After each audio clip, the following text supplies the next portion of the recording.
Hey, tonight we're diving into one of history's most confusing disasters. Not a war, not a plague, but something far more insidious. Time itself. If you're enjoying these stories, I'd really appreciate a quick like or even a subscribe. It helps more than you know. I'm always curious where you all are listening from. So, drop a comment with your location and what time it is there. Love seeing our little global community connect through these stories. Now, dim the lights. Maybe turn on a fan for that soft background hum. And let's ease into tonight's journey together. Congratulations. You've just woken up in ancient Rome. Around 200 BCE. The good news, you're about to witness one of history's greatest civilizations at its peak. The bad news, you have absolutely no idea what day it is. And neither does anyone else. That's right. Forget everything you think you know about Roman efficiency and precision. The Romans. Those legendary organizers who built roads across continents and aqueducts that lasted millennia couldn't figure out something as basic as what day it was. The irony would be hilarious if it weren't so catastrophic for everyone involved. You stumble out of your bed, which is probably just a straw mattress crawling with bedbugs, and immediately face your first crisis. When is the next market day? When do the courts open? When is the festival of Jupiter? Nobody knows for certain. Because the Roman calendar is a disaster of epic proportions. The smell hits you first. Of course, not the earthy, pleasant aroma of a Mediterranean morning, but the stench of a city that hasn't figured out sanitation yet. But that's nothing compared to the temporal chaos surrounding you. You see, the Romans started with what they called the calendar of Romulus, a 10-month system that began in March and ended in December. Just 10 months. 304 days total. What happened to winter? They simply ignored it. Pretended it didn't exist. Imagine living in a world where 2 months of the year just don't count. It's as if someone decided that January and February were optional. Like a really long weekend that everyone forgot to schedule. Farmers didn't know when to plant. Merchants couldn't predict when to expect shipments. Religious festivals celebrating the spring planting happened in the dead of winter. The Romans eventually realized this was problematic. So they added 2 more months. Januarius and Februarius. But here's where it gets truly insane. They didn't add them to the end of the year where you might expect. They shoved them in wherever seemed convenient. Usually after December, but sometimes elsewhere. Creating a calendar that made about as much sense as a sundial in a cave. As you wander through the Forum Romanum this morning, you notice the confusion everywhere. Merchants arguing about delivery dates. Farmers scratching their heads about planting schedules. Priests consulting various charts and scrolls. Trying to figure out when to perform the next sacrifice to ensure good harvests. The religious calendar doesn't match the civil calendar, which doesn't match the agricultural calendar, which doesn't match anything happening in the actual sky. But wait, it gets worse. Much worse. The person responsible for maintaining this mess was called the Pontifex Maximus, the high priest who held absolute power over the calendar. You might think this would lead to careful, scientific management of time. You'd be wrong. The Pontifex Maximus had the authority to add or subtract days whenever he felt like it, ostensibly to keep the calendar aligned with the seasons, but actually to serve political purposes. Need to extend your term in office? Just add a few extra months to the year. Want to force an early election when your opponents aren't prepared? Subtract some time and call it good. The calendar became a weapon, wielded by whoever held religious authority to manipulate civil society for personal gain. You overhear a conversation between 2 patricians near the Temple of Vesta.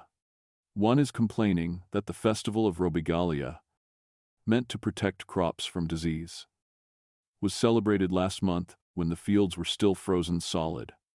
The other responds that his brother, serving as a magistrate in Gaul, has no idea when his term of office actually ends because the calendar has been changed 3 times since he left Rome. This isn't just an inconvenience. It's a civilization slowly strangling itself with temporal chaos. Trade agreements become meaningless when you can't establish reliable dates. Military campaigns fail because reinforcements arrive in the wrong season. Religious observances lose their meaning when they're performed at completely inappropriate times. The agricultural implications alone are staggering. Roman farmers, the backbone of the Republic's economy, depended on religious festivals to time their planting and harvesting. The Cerealia, honoring Ceres, the goddess of grain, was supposed to mark the beginning of the growing season. But thanks to calendar manipulation, it might fall in January when the ground was frozen, or in July when crops should already be harvested. You watch as a group of farmers from the countryside stand bewildered in the forum, holding withered grain stalks. They've brought their first fruits to offer at what they thought was the harvest festival, only to discover they're 2 months off. The priests shrug apologetically and suggest they return in a few weeks, though nobody can say exactly when that should be. As the day progresses, you begin to understand the deeper implications of this temporal anarchy. The Roman legal system, famous for its precision and codification, depends on exact timing. Court cases must be heard on specific types of days, called dies fasti, when legal business is permitted. But which days are which? The classification changes based on political whim and religious interpretation.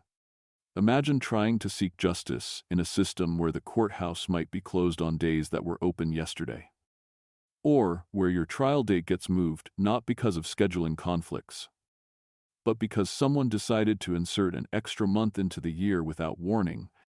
Citizens routinely miss their court dates not through negligence, but because the dates themselves have shifted like sand dunes in a windstorm.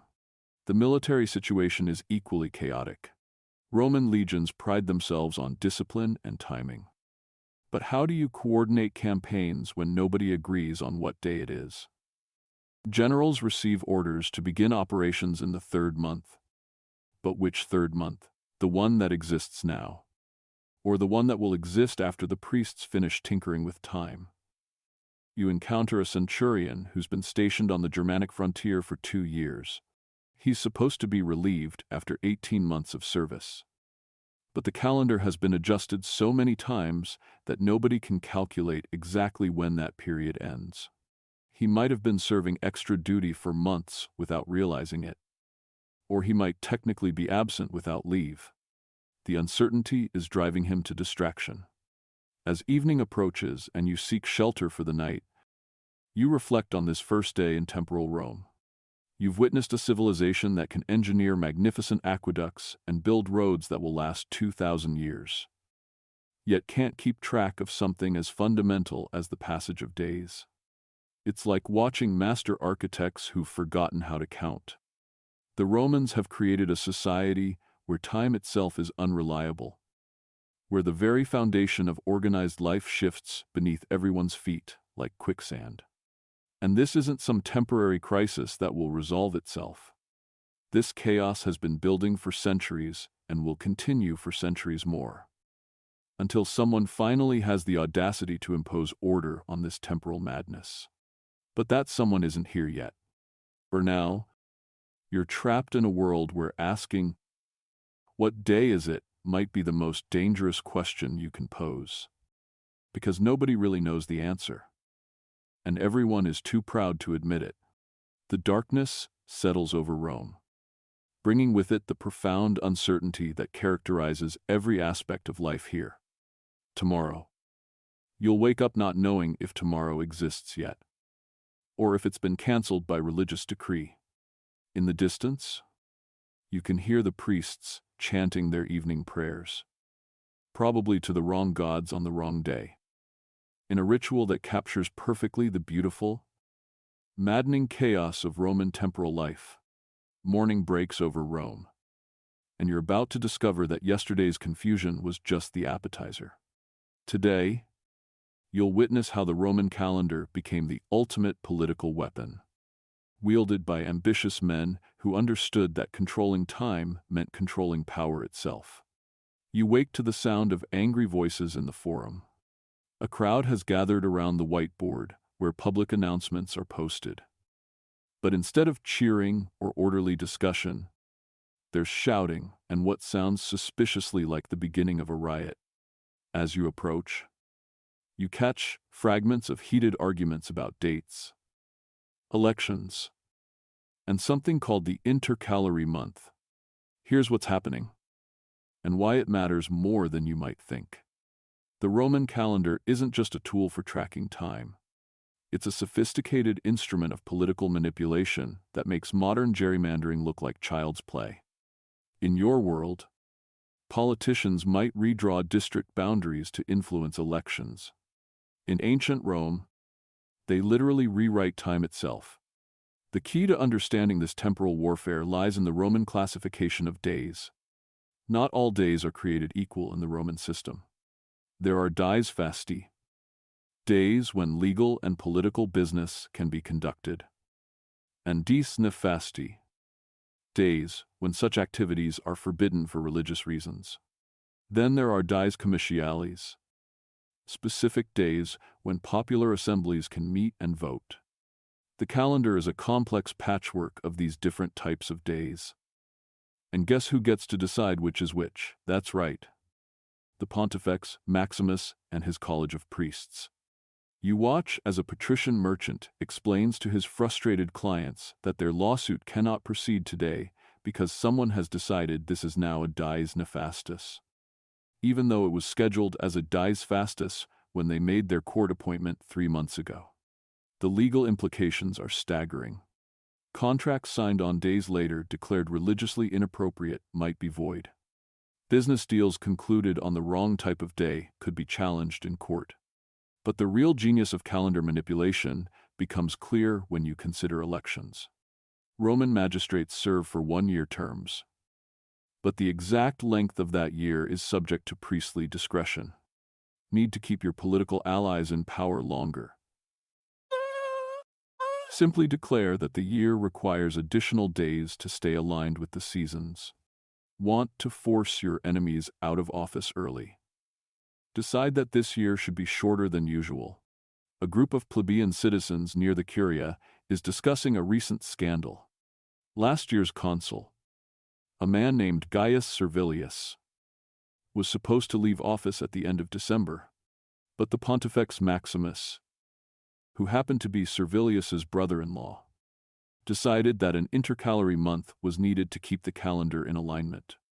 Servilius got an extra 30 days in power, during which he managed to award several lucrative public contracts to his supporters and block legislation that would have benefited his political rivals. This isn't some subtle influence peddling. This is brazen manipulation of the fundamental structure of time for personal gain. Imagine if your mayor could extend his term simply by declaring that this year has 13 months instead of 12. And you begin to understand the scope of the problem. The religious calendar adds another layer of complexity and corruption. Roman society is deeply religious, with hundreds of festivals, sacrifices, and ceremonies throughout the year. Many of these are tied to agricultural cycles or seasonal changes.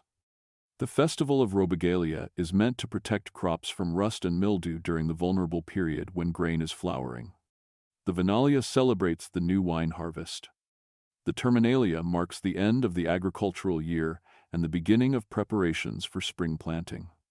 But when the calendar is constantly manipulated for political purposes, these religious observances become disconnected from their natural timing. You witness the absurdity firsthand when you stumble across the Festival of Flora, supposedly celebrating the blooming of flowers and the fertility of spring. It's being held in what should be late autumn, with priests solemnly offering flower garlands to the goddess, while snow threatens in the gray November sky. The farmers attending this ceremony look bewildered and worried. They've brought their offerings and performed the proper rituals. But everyone knows this is wrong. The goddess Flora isn't listening in November. The magic doesn't work when the timing is off. But challenging the calendar means challenging the Pontifex Maximus, which means challenging the entire religious and political establishment. This brings us to one of the most insidious aspects of calendar manipulation, its impact on the common people who have no voice in these decisions. Patrician politicians might benefit from extended terms or convenient scheduling, but plebeian farmers suffer when religious festivals are divorced from seasonal realities. A harvest celebration in January is worse than useless. It's actively harmful because it encourages farmers to act against their better judgment and agricultural knowledge. You meet an old farmer named Lucius Antonius who's been working the same plot of land outside Rome for 40 years. He explains that his father and grandfather taught him to watch the sky, the stars, and the natural signs to determine when to plant and harvest. But Roman law requires him to follow the religious calendar for major agricultural decisions. When the official planting festivals are held at the wrong time, he faces an impossible choice: follow tradition and religious law, or use his practical knowledge to feed his family. Last year, Lucius followed the official calendar and planted his grain when the priests declared the auspicious time for planting. The seeds rotted in ground that was still frozen. This year, he's planning to ignore the religious calendar entirely and plant when his experience tells him the time is right. But this means he'll be working his fields during religiously forbidden periods, risking prosecution for impiety and the anger of the gods. The calendar wars affect every aspect of Roman society, but nowhere is the impact more obvious than in the courts. Roman law is extraordinarily sophisticated, with detailed procedures and careful attention to precedent and timing. But when the days themselves are unreliable, the entire legal system becomes a mockery of justice. You observe a court session where a plaintiff is trying to bring suit against a merchant who sold him defective grain 6 months ago. The case should be straightforward. But the defendant's lawyer argues that the original sale took place on what has since been reclassified as a dies nefastus, making the contract religiously invalid. Furthermore, the grain was supposed to be delivered during the festival of Ceres. But calendar adjustments mean that delivery actually occurred during a period sacred to Mars, the god of war, making it inappropriate for agricultural transactions.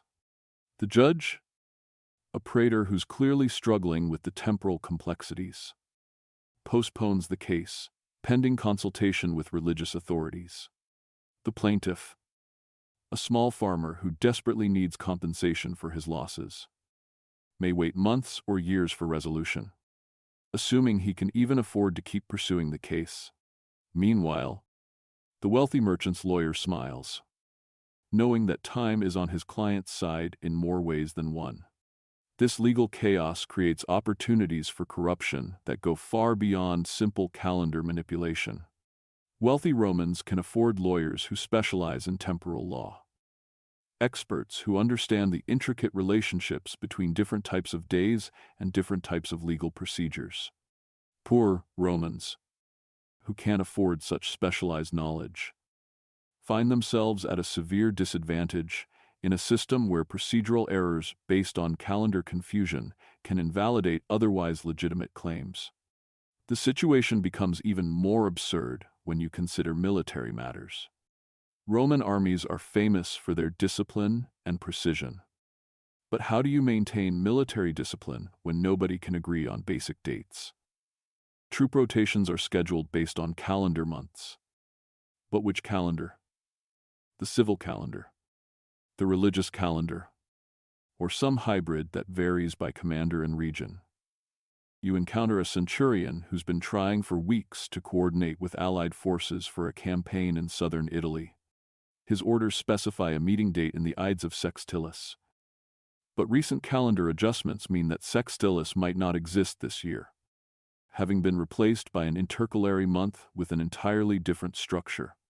The Allied commanders are operating on a different calendar entirely, based on local customs that predate Roman conquest. The economic implications are equally staggering. Rome is becoming the center of a vast trading network that spans the Mediterranean.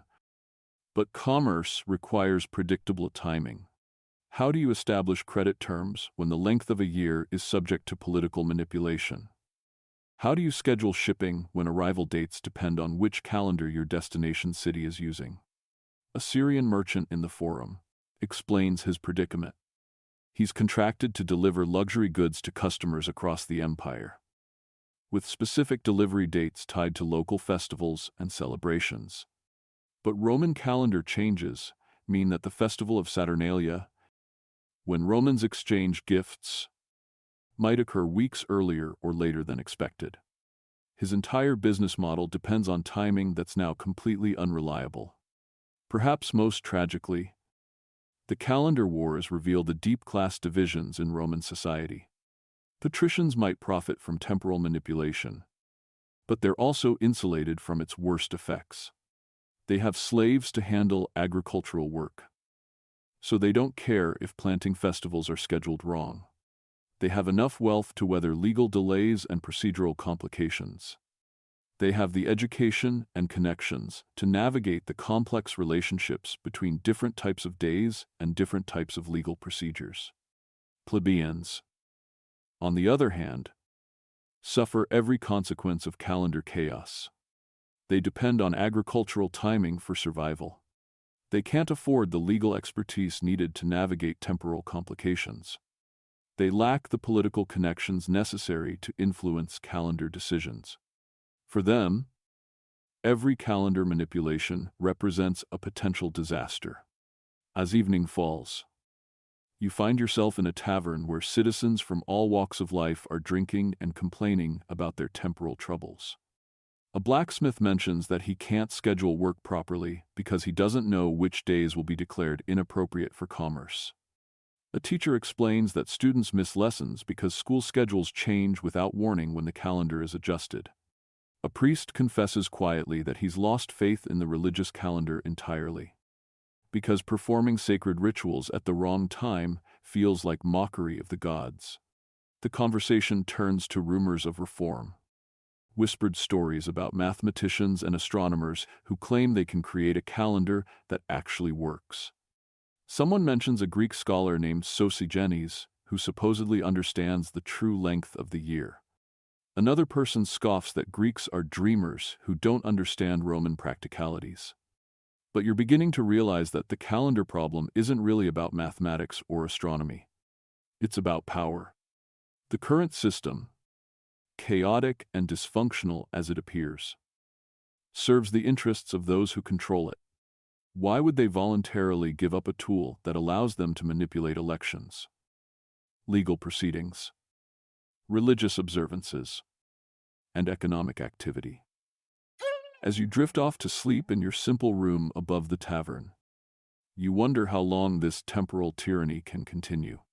Surely a civilization sophisticated enough to build the Pantheon and conquer half the known world can figure out something as basic as keeping track of days.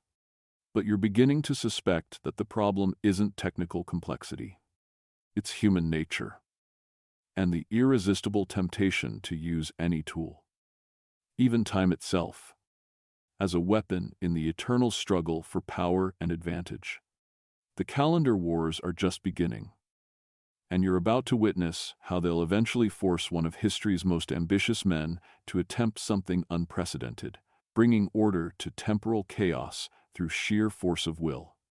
The year is 46 BCE, and you're about to witness one of the most audacious acts of temporal engineering in human history. Julius Caesar, fresh from conquering Gaul and crossing the Rubicon, has decided to take on an enemy more formidable than any Germanic tribe or Gallic chieftain, the Roman calendar itself. What you're about to see will make his military campaigns look like gentle afternoon strolls. You wake to find Rome in a state of temporal panic. The calendar situation has deteriorated so completely that this year has been officially declared the year of confusion. Not metaphorically confused, mind you, but literally named Annus Confusionis by government decree. The year will contain 445 days, nearly 15 months. in a desperate attempt to realign the calendar with the actual seasons. The chaos is immediately apparent as you step into the streets. Merchants are arguing with customers about delivery dates that may or may not exist. Farmers are holding withered corn stalks, having brought their harvest offerings to what they thought was the autumn festival, only to discover it's being celebrated in what feels like late winter. Religious priests are consulting multiple scrolls simultaneously, trying to figure out which gods should be honored on days that weren't supposed to exist when the year began. Caesar understands that this temporal anarchy threatens the very foundation of Roman civilization. You can't govern an empire when nobody knows what day it is. You can't collect taxes on a schedule that changes without warning. You can't coordinate military campaigns when time itself is unreliable. Something has to be done. And Caesar has decided that someone is him. But fixing the Roman calendar isn't like conquering a city or defeating an army. You can't simply march into time with legions and impose your will through force. The problem is mathematical, astronomical, religious, political, and deeply cultural all at once. Caesar needs help. And he's about to do something that will scandalize traditional Romans. He's going to trust a foreigner with one of Rome's most sacred responsibilities. You're in the Forum when Caesar's summons arrives for Sosigenes of Alexandria, the most renowned astronomer in the Mediterranean world. The reaction among Roman priests and politicians is immediate and visceral. Bringing in a Greek to fix a Roman problem isn't just practically concerning, it's culturally humiliating. Romans pride themselves on their practical wisdom and administrative skills. Admitting they need foreign expertise to handle something as basic as counting days feels like a confession of incompetence. When Sosigenes arrives in Rome, you can see why the Romans are nervous. He's everything. They're not theoretical, intellectual, concerned with abstract mathematical principles rather than practical political needs. He speaks in terms of celestial mechanics and astronomical observations, using Greek words that have no Roman equivalents. To Roman ears, he sounds like he's describing magic rather than mathematics. The meeting between Caesar and Sosigenes takes place in the Regia, the ancient palace that serves as headquarters for Rome's religious administration. You manage to observe from a distance as two completely different worldviews collide. Caesar wants practical solutions that can be implemented immediately. Sosigenes wants to explain the fundamental principles of solar astronomy that make reform necessary. The year, Sosigenes explains through an interpreter, contains approximately 365 and 1/4 days. Your current system ignores this fractional component, which is why your calendar drifts relative to the seasons. The solution requires adding 1 day every 4 years to account for the accumulated extra time. Caesar grasps the concept quickly, but the Romans present look skeptical. Adding extra days based on mathematical calculations rather than religious observations feels like abandoning tradition for foreign theory. How do we know this Greek isn't simply guessing? Asks the Pontifex Maximus. Our ancestors managed the calendar for centuries without needing astronomical lectures. Your ancestors, Sosigenes replies diplomatically, created a system that worked adequately for a small city-state. But Rome now governs territories from Britain to Egypt, spanning different climate zones and agricultural cycles. You need a calendar that works everywhere, not just in central Italy. This is the heart of Caesar's challenge. It's not enough to fix the mathematical problems with the Roman calendar. He has to convince a deeply conservative society to abandon familiar chaos for unfamiliar order. Romans understand the current system, even if it doesn't work properly. They know how to manipulate it, how to profit from its inconsistencies, how to work around its limitations. Caesar is asking them to give up these familiar dysfunctions for something completely unknown. The resistance begins immediately. Religious conservatives argue that changing the calendar violates sacred tradition and will anger the gods. The gods gave us our calendar, Thunders, one augur.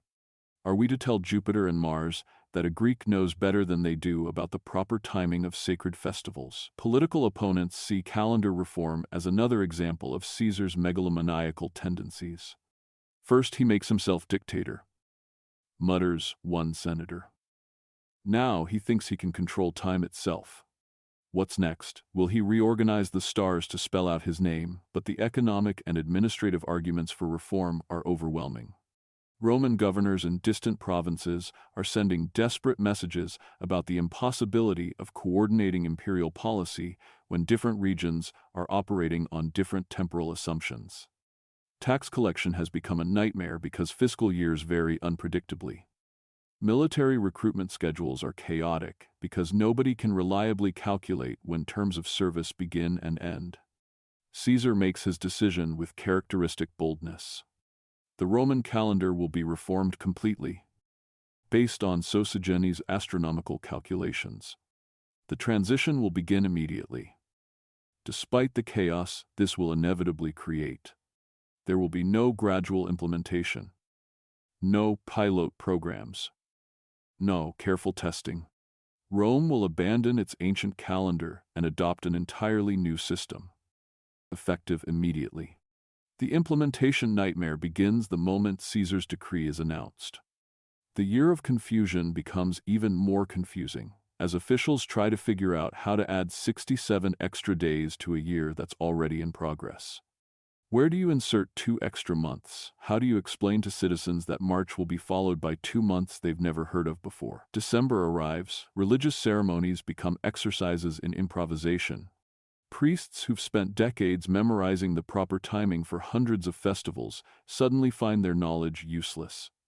The festival of Lupercalia, traditionally held in February, will now occur in what feels like late spring because of the calendar adjustments. The spring planting festivals are scheduled for what seems like midsummer. You witness the confusion firsthand at the Temple of Janus, where priests are trying to determine when to open and close the doors that symbolically control war and peace.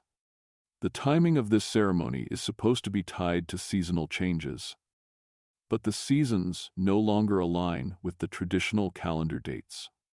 Should they follow the old calendar, the new calendar, or the actual astronomical seasons?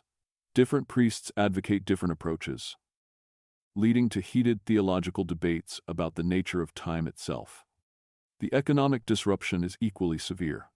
Contracts written in early 46 BCE specified delivery dates that no longer exist or have been moved by months. A merchant who agreed to deliver goods before the Ides of Sextilis finds that there is no Ides of Sextilis this year, having been replaced by days in the new intercalary months. Is his contract void, extended, subject to renegotiation? The courts are overwhelmed with temporal litigation. Workers demand additional wages for the extra days they're required to work. Landlords try to collect extra rent for the additional months of occupancy. Debtors argue that interest calculations should be suspended during the intercalary period because the extra time isn't real. Every financial relationship in Rome requires renegotiation based on the new temporal reality.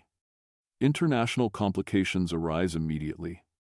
Roman allies and trading partners in Greece, Egypt, and Asia Minor are operating on their own calendar systems, creating diplomatic and commercial chaos. A Roman general in Syria receives orders to begin operations in the second month of the new year. But which new year? The Roman year, the local Syrian year, or some hybrid system that accounts for the calendar reform? The Senate debates whether to apply the new calendar throughout the empire immediately or allow provinces to transition gradually. Immediate implementation would create massive short-term disruption but ensure eventual uniformity. Gradual implementation would minimize immediate chaos but create years of confusion as different regions operate on different temporal systems. Caesar, characteristically, chooses the bold approach.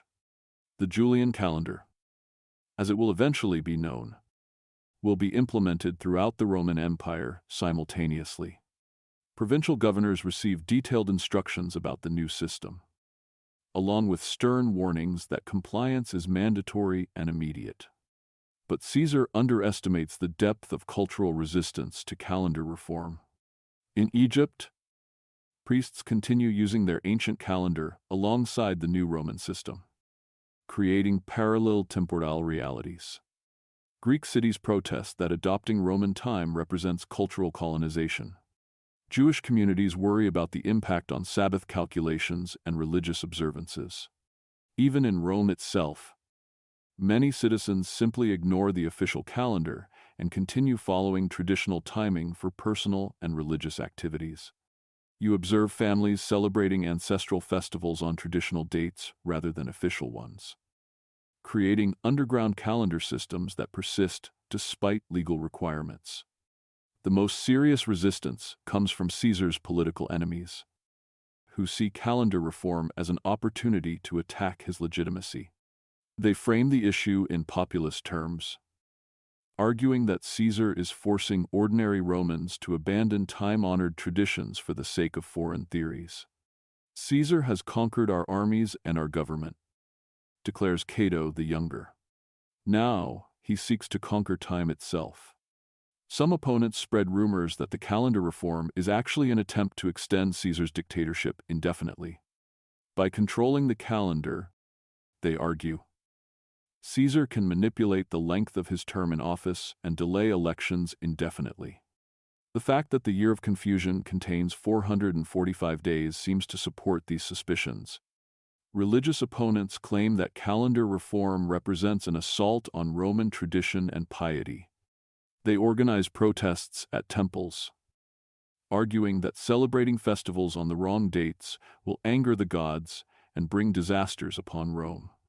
When a minor earthquake occurs shortly after the calendar reform is announced, they point to it as evidence of divine displeasure. Caesar responds to this resistance with typical decisiveness.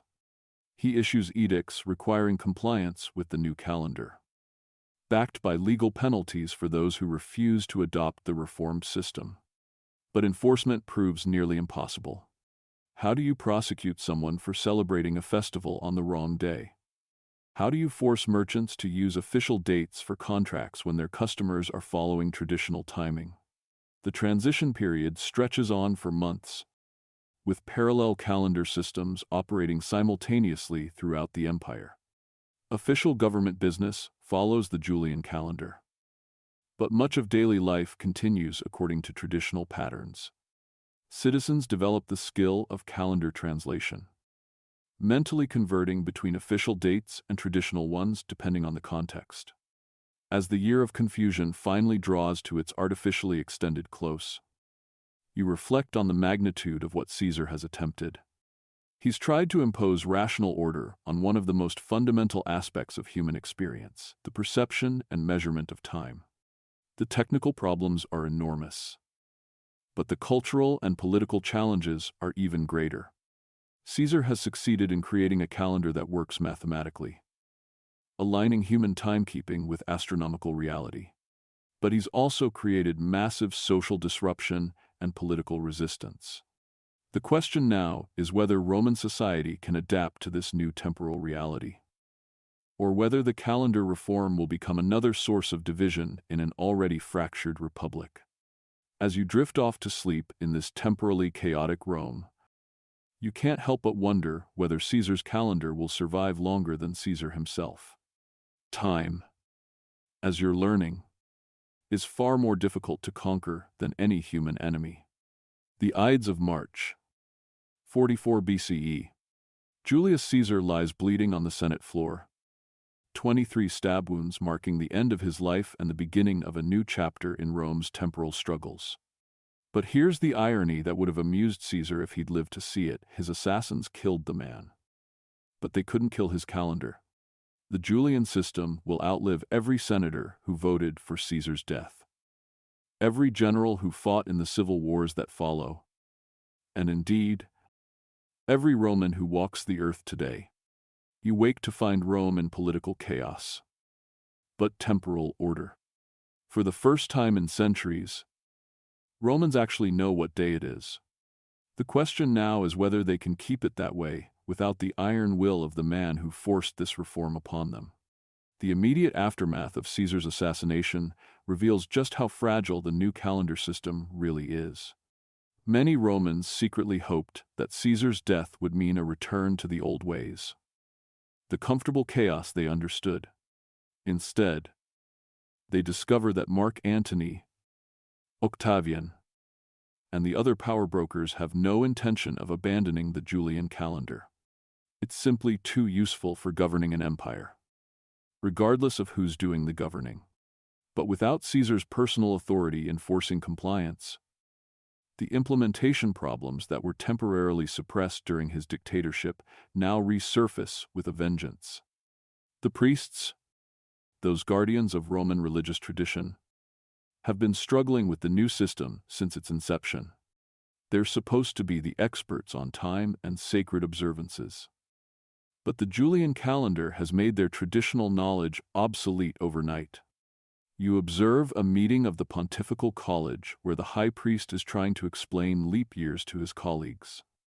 The concept is simple enough: add 1 day every 4 years to account for the extra quarter day in the solar year.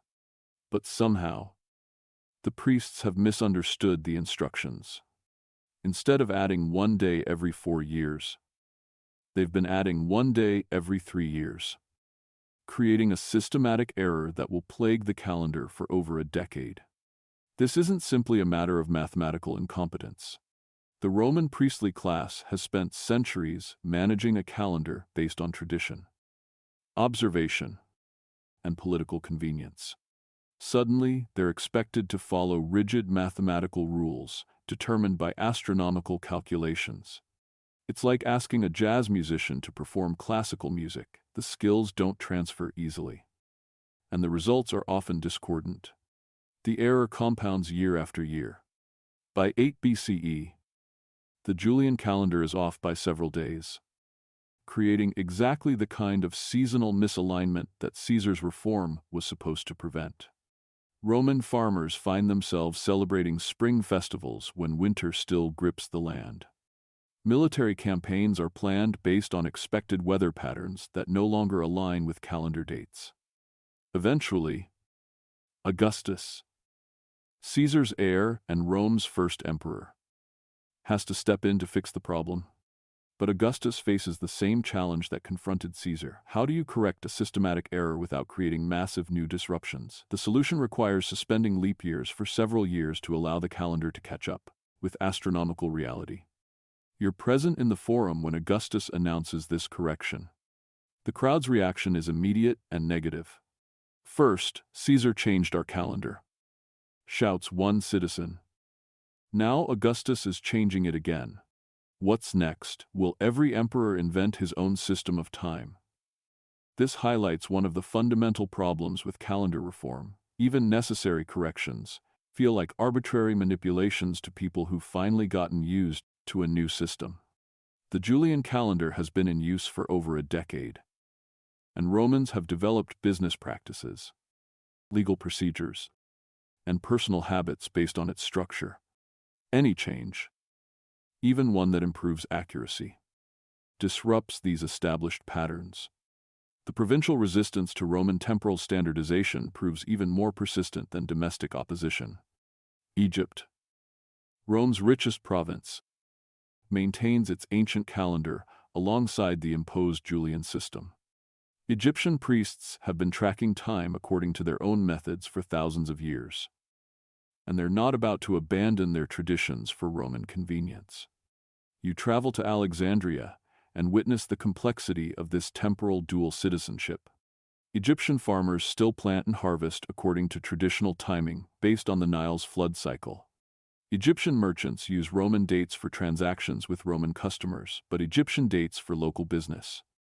Egyptian priests maintain temple festivals according to ancient schedules, while grudgingly observing Roman state holidays on Julian dates. This creates a society living in multiple temporal realities simultaneously. An Egyptian merchant might schedule a Roman contract for the Kalends of Julius, while planning a local festival for the third day of Thoth. Children learn both calendar systems in school. Legal documents require translation between temporal frameworks. Greek cities present different challenges. Unlike Egypt, which had a unified calendar system before Roman conquest, Greece contains dozens of independent cities, each with its own traditional calendar. Athens follows one system, Sparta another, Corinth a third. When Rome tries to impose the Julian calendar on top of this existing diversity, the result is temporal chaos multiplied by local variations. You visit Corinth during a major festival that's being celebrated simultaneously according to 3 different calendar systems. The Romans are holding their state ceremonies according to Julian dates. The local Greeks are observing traditional city festivals according to their ancestral calendar. And the large Jewish population is following its own lunar calendar for religious purposes. The same day is simultaneously a Roman holiday, a Greek feast day, and a Jewish Sabbath, each requiring different behaviors and observances. But the most serious long-term challenge to calendar reform comes from an unexpected source: the growing Christian movement. Early Christians face a complex problem in adapting Jewish religious practices to the Roman temporal framework. Jewish religious observances are based on a lunar calendar that doesn't align with the solar Julian system. How do you calculate the date of Passover when you're required to use Roman months that don't correspond to Jewish lunar cycles? You encounter a small Christian community in Rome that's struggling with this exact problem. They want to celebrate Easter in connection with Passover, as Jesus was said to have done. But calculating the correct date requires astronomical knowledge that most Christians lack. Some follow the Jewish calendar and ignore Roman dates entirely. Others try to translate between systems, often getting the calculations wrong. Still others abandon the connection to Jewish timing and simply pick arbitrary Roman dates for their celebrations. This Christian calendar problem will eventually become one of the most persistent sources of temporal controversy in the later empire. Different Christian communities will develop different methods for calculating Easter, leading to situations where Christians in Rome celebrate the resurrection on a different day than Christians in Alexandria or Antioch. The Julian calendar, designed to bring unity to Roman timekeeping, inadvertently creates new forms of religious fragmentation. The economic implications of partial calendar adoption prove equally problematic. Trade between regions using different calendar systems requires constant temporal translation. A merchant in Rome might agree to deliver goods to a customer in Athens before the Ides of September. But September in the Julian calendar doesn't correspond to any specific month in the traditional Athenian calendar. Dispute resolution becomes nearly impossible when the contracting parties can't agree on what constitutes timely performance. Banking and credit arrangements face similar challenges. Interest calculations depend on precise time measurements. But how do you calculate interest when creditor and debtor are using different calendar systems? A loan agreement written in Roman terms might specify repayment after 6 months. But 6 Julian months don't equal 6 months in other systems. You observe a commercial dispute in the Roman courts where a Syrian merchant is suing a Roman customer for late payment. The Roman claims he paid on time according to the Julian calendar. The Syrian argues that payment was late according to traditional Syrian reckoning. The judge has to call in expert witnesses to explain the relationship between different calendar systems before he can determine whether a contractual violation has occurred. These problems are compounded by the fact that many Romans still don't fully understand their own reformed calendar. The concept of leap years remains mysterious to citizens who've grown up with the unpredictable intercalations of the old system. Some Romans think leap years occur whenever the calendar seems to be drifting. Others believe they happen only when the emperor orders them. Still others ignore leap years entirely and wonder why their calculations gradually become inaccurate. You meet a Roman merchant who's been keeping business records according to the Julian calendar for 5 years, but has never heard of leap years. His books show increasing discrepancies between expected seasonal patterns and actual dates. But he attributes this to climate change, rather than calendar error. When you try to explain the leap year concept, he looks at you with the same suspicion Romans once reserved for Greek astronomical theories. Educational institutions struggle to teach the new calendar system to students who've grown up with temporal chaos. Traditional Roman education focused on rhetoric, law, and military tactics. Suddenly, teachers need to explain astronomical concepts and mathematical calculations that have never been part of the standard curriculum. Many simply ignore the technical aspects of the calendar and teach students to memorize dates without understanding the underlying system. Religious institutions face even greater challenges in adapting to calendar reform. Roman religion is deeply conservative, based on precise repetition of ancient practices.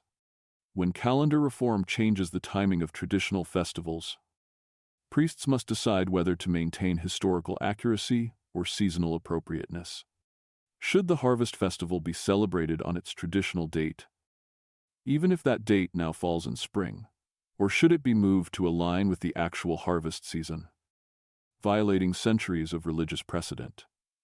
You attend a heated debate among augurs about the proper timing for taking the auspices, the sacred observations that guide important state decisions.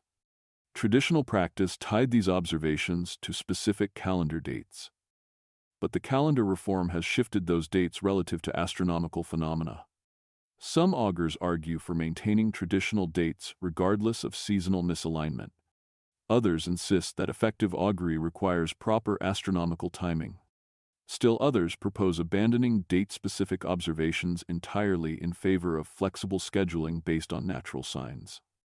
As months pass into years, you begin to see the emergence of a distinctly Roman solution to these temporal challenges, the pragmatic adaptation rather than theoretical purity.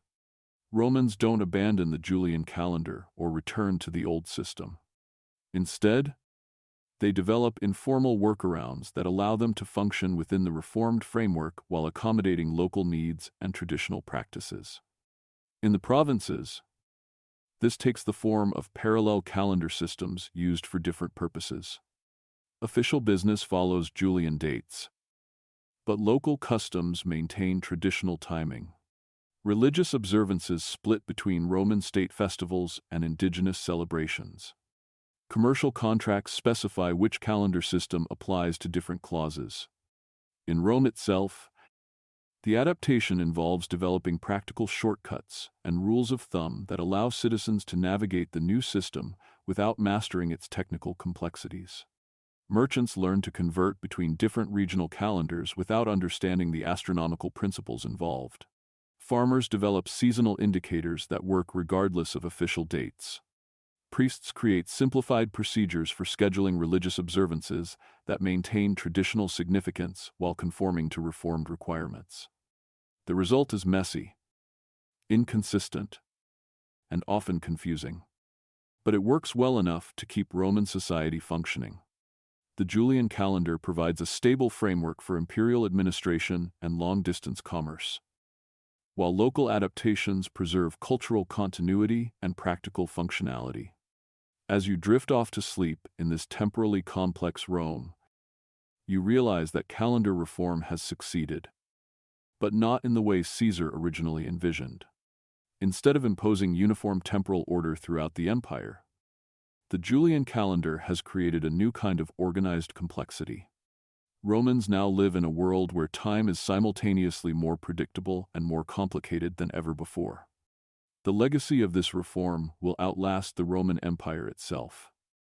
But its implementation reveals a fundamental truth about human societies. Changing how people think about time is far more difficult than changing how they think about politics, economics, or even religion. Time is too fundamental to human experience to be easily manipulated, even by the greatest empire in history. The year is 1582 CE, over 16 centuries after Caesar's death. And you're standing in the Vatican watching Pope Gregory XIII sign a papal bull that will change time itself once again. The Julian calendar, Caesar's great reform that was supposed to solve Rome's temporal problems forever, has accumulated enough error to throw the entire Christian world into chaos. Easter is wandering through the seasons like a lost pilgrim, and something must be done. But first, let's step back and understand how we got here. Because the story of Roman time doesn't end with the fall of the empire. It spreads across the globe like a temporal virus, infecting every civilization it touches and creating the very calendar system you use today. The irony is almost too perfect. Caesar's attempt to bring order to Roman chaos has created 1,500 years of global confusion. You return to Rome in its imperial heyday, around 900 CE, to observe how the Julian calendar has become the backbone of the world's first truly global administration. Roman governors from Britain to Egypt are coordinating policy using the same temporal framework. Roman merchants are scheduling deliveries across 3 continents using standardized dates. Roman legions are rotating troops according to uniform timekeeping systems. This represents a remarkable achievement in human organization. For the first time in history, a single calendar system spans multiple climate zones, cultural regions, and linguistic communities. A Roman citizen in northern Britain knows that when he celebrates the Kalends of Januarius, his counterpart in southern Egypt is observing the same holiday on the same day. This temporal unity makes possible the economic, military, and administrative integration that defines the Roman Empire at its peak. But you also observe the subtle ways that local traditions continue to resist Roman temporal hegemony. In Britain, Celtic Druids maintain their ancient festival calendar alongside the imposed Roman system.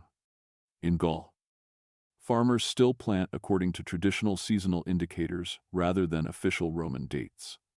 In Syria, merchants use Roman dates for imperial business, but local calendars for community affairs.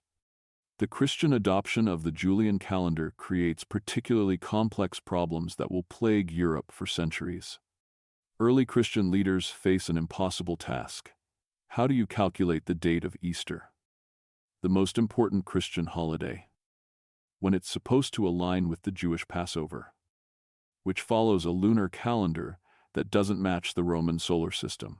You witness the Council of Nicaea in 325 CE, where Constantine and 300 bishops attempt to solve this problem once and for all.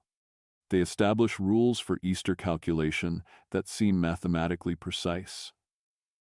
Easter will fall on the first Sunday after the first full moon after the spring equinox. Simple enough? Except that implementing this rule requires astronomical knowledge that most local priests lack, and small errors in calculation compound over time. The result is exactly what you might expect: different Christian communities calculate Easter differently, leading to situations where Christians in Rome celebrate the resurrection weeks before or after Christians in Alexandria. The Julian calendar, designed to unify Roman temporal experience, has created new forms of religious fragmentation that will persist for centuries. As the Roman Empire fragments and falls, the Julian calendar faces its greatest test. Can a temporal system survive the collapse of the political structure that created it? The answer turns out to be yes, but not in the way Caesar might have expected. Instead of disappearing with Roman political power, the Julian calendar becomes a tool for preserving Roman cultural influence long after the legions have departed. Medieval European kingdoms adopt the Julian calendar not because it's mathematically superior to their traditional systems, but because it connects them to the prestige and authority of Rome. Using Roman time becomes a way of claiming Roman legitimacy. Charlemagne doesn't just conquer territory, he conquers time, imposing the Julian calendar throughout his empire as a symbol of his claim to Roman succession. But medieval implementation of the Julian calendar reveals new problems that Caesar never anticipated. Medieval society is far more decentralized than the Roman Empire, with limited communication and minimal administrative coordination. Local variations in calendar use develop naturally. creating the very kind of temporal chaos that Caesar's reform was supposed to prevent. You observe a medieval marketplace where merchants from different regions are trying to coordinate business using nominally the same calendar system. A trader from Venice insists that today is the feast of Saint Mark, while a merchant from Paris argues it's the feast of Saint Denis. Both are using the Julian calendar. But local religious authorities have added different saints' days and modified traditional observances, creating parallel versions of supposedly standardized time. The situation becomes even more complex when you consider the relationship between Christian and Islamic calendars in medieval Spain and Sicily. Muslim traders use a lunar calendar that cycles through the solar year, creating constantly shifting relationships with Christian dates. A Christian merchant in Cordoba might schedule a delivery for the feast of St. James, but his Muslim trading partner calculates time according to Ramadan, which occurs in different seasons each year. These temporal complications create opportunities for arbitrage and fraud that medieval legal systems struggle to address. A clever merchant might sign contracts in regions using different calendar interpretations, then claim fulfillment or breach based on whichever temporal framework benefits him most. Medieval courts develop elaborate procedures for resolving calendar disputes, but enforcement remains nearly impossible across jurisdictional boundaries. The accumulating mathematical error in the Julian calendar becomes increasingly problematic as centuries pass. Caesar and Sosigenes calculated the solar year as exactly 365.25 days, but the actual length is approximately 2,422 days. This difference of about 11 minutes per year seems trivial, but it compounds relentlessly. By 1000 CE, the Julian calendar is about a week off from astronomical reality.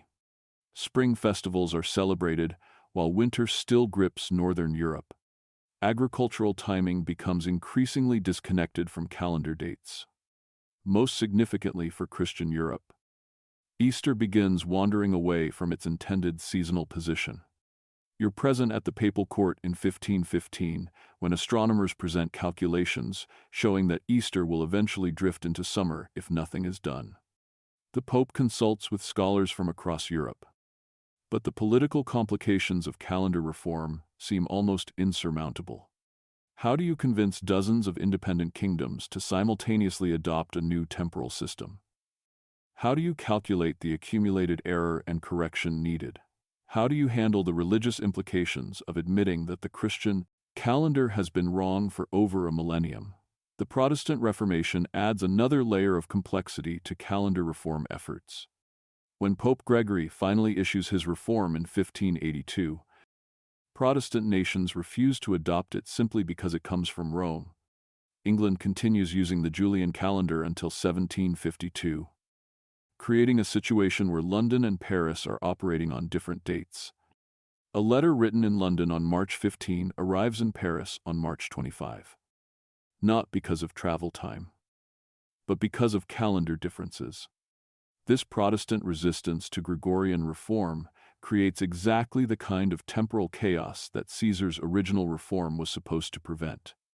European merchants must constantly translate between calendar systems when conducting international business. Diplomats scheduling conferences must specify which calendar applies to proposed meeting dates.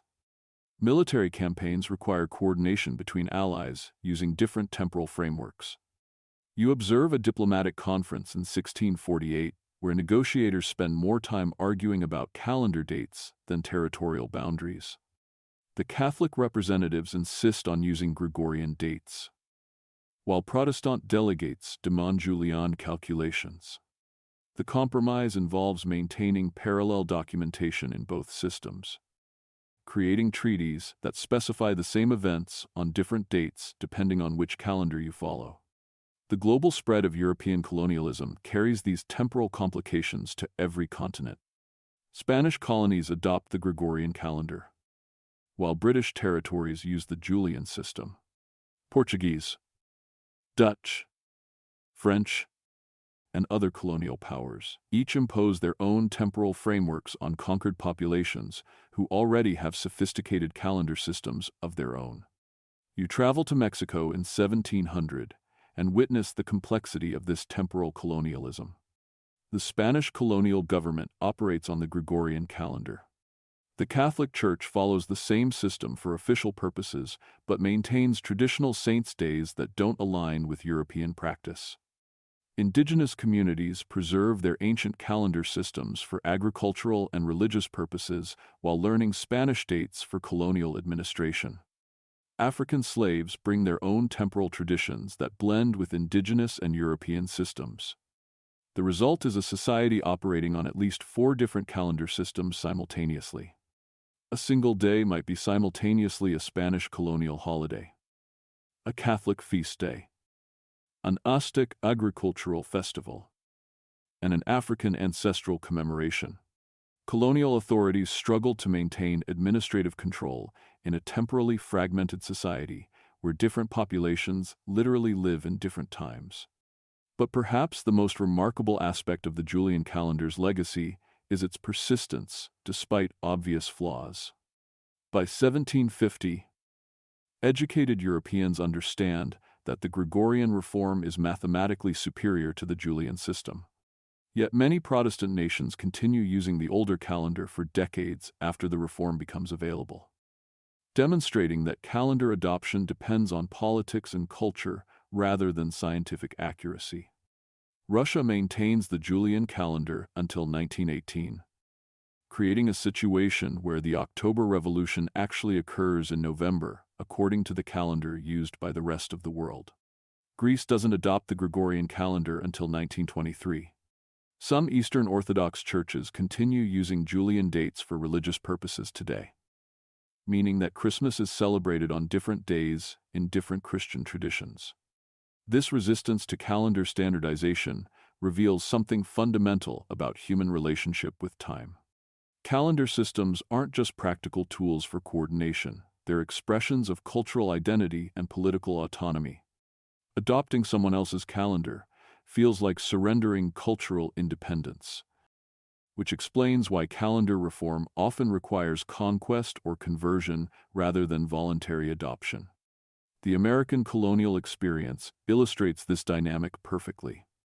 British colonies in North America used the Julian calendar until 1752, when Parliament imposes the Gregorian reform throughout the British Empire. The transition requires dropping 11 days from the calendar, creating riots in London as crowds chant, "Give us back our 11 days." But American colonists adapt to the new system because they have no choice, and eventually adopt Gregorian dating as part of their British colonial identity. After American independence, there's briefly discussion of adopting a revolutionary calendar to symbolize rejection of European traditions, similar to what the French revolutionaries attempt. But practical considerations prevail. International trade requires calendar compatibility with European partners. American merchants can't afford to isolate themselves temporally from global commerce simply to make ideological statements about independence. The French revolutionary calendar represents the most radical attempt to break with traditional timekeeping since Caesar's original reform. The revolutionaries design a completely rational system based on decimal organization, 10-day weeks, 3 weeks per month, 12 months per year, with additional holidays to total 365 days. They rename all the months according to seasonal characteristics, rather than Roman religious traditions.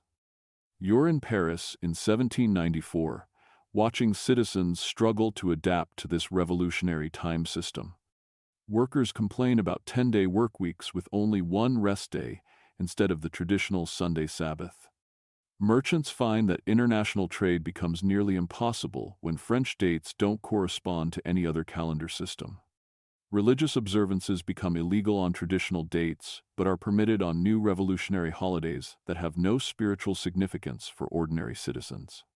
The revolutionary calendar fails after only 12 years, abandoned even by Napoleon, who needs calendar compatibility with the rest of Europe for his imperial ambitions. But the attempt reveals the limits of temporal engineering. You can change how people calculate dates, but changing how they think about time requires transforming the entire cultural and religious framework of society. As you reach the modern era, you observe how Caesar's calendar legacy continues to shape global experience in ways he never imagined. The Gregorian calendar, essentially a refined version of the Julian system, has become the international standard for business, diplomacy, science, and popular culture. When the United Nations schedules meetings, when international banks calculate interest, when Olympic Games are held, the dates are calculated according to principles established by Julius Caesar over 2,000 years ago. Yet local calendar systems persist throughout the world alongside this international standard. Islamic countries maintain lunar calendars for religious purposes. Jewish communities calculate holidays according to ancient astronomical rules. Hindu, Buddhist, and Chinese calendar systems continue to govern billions of people's spiritual and cultural lives. Ethiopia still uses a calendar system closer to the original Julian model than the modern Gregorian reform. This temporal multiplicity creates the same kinds of coordination problems that plagued ancient Rome, just on a global scale. International businesses must navigate multiple calendar systems when operating in different cultural contexts. Religious communities must translate between sacred and secular timekeeping when participating in global society. Immigrants carry their traditional temporal frameworks into new societies that operate according to different calendar systems. The digital age has both simplified and complicated these temporal challenges. Computer systems can automatically translate between different calendar systems, making it easier to coordinate across cultural boundaries. But global digital communication also makes temporal differences more obvious and problematic. When someone in New York schedules a video conference with colleagues in Tokyo and Mumbai, the coordination involves not just time zones, but potentially different approaches to date calculation and weekend scheduling. As you drift toward sleep in this temporally complex modern world, you reflect on the extraordinary persistence of Caesar's calendar legacy. His attempt to bring rational order to Roman temporal chaos has created a system that governs how most of humanity thinks about time. Despite accumulating 15 centuries of cultural modifications and mathematical corrections, but perhaps the most important lesson from this long history of calendar reform is that changing how societies measure time is far more difficult than changing how they organize politics, economics, or even religion. Time is too fundamental to human experience to be easily manipulated, even by the most powerful empires or revolutionary movements. Caesar succeeded in creating a calendar system that could survive the fall of Rome, the rise of Christianity, the Islamic conquests, the Protestant Reformation, the Enlightenment, 2 world wars, and the digital revolution. But he couldn't create a system that eliminates the fundamental human tendency to adapt temporal frameworks to local needs and cultural values. The Roman calendar wars that began with Romulus's 10-month year continue today in new forms. We still argue about daylight saving time, international datelines, leap seconds, and calendar standardization. We still struggle to balance practical coordination needs with cultural autonomy and religious tradition. We still discover that controlling time is ultimately about controlling power, and that temporal reform always involves political, cultural, and spiritual dimensions that transcend mere mathematical calculation. The stars wheel overhead as they have for millennia, marking time according to celestial mechanics that care nothing for human calendar systems. Yet somehow, through the persistence of tradition and the power of habit, Caesar's attempt to organize human time according to astronomical reality continues to shape how we structure our days, plan our futures, and coordinate our collective activities across an increasingly connected world. In the end, the slow rise of the Roman calendar represents both the triumph and the limitation of human attempts to impose rational order on the fundamental mysteries of existence. We can measure time, but we cannot master it. We can coordinate our activities across vast distances and diverse cultures, but we cannot eliminate the deep human need to invest temporal measurement with meaning that transcends mere practical utility. The Roman calendar legacy reminds us that time is not just a tool for coordination, but a medium through which we express our deepest values about order and chaos. Tradition and innovation. Local identity and universal connection. Caesar's calendar still governs our days, but it governs them in ways that would both amaze and frustrate its creator, proving once again that human societies have a remarkable capacity to transform even the most authoritarian reforms into expressions of local autonomy and cultural creativity.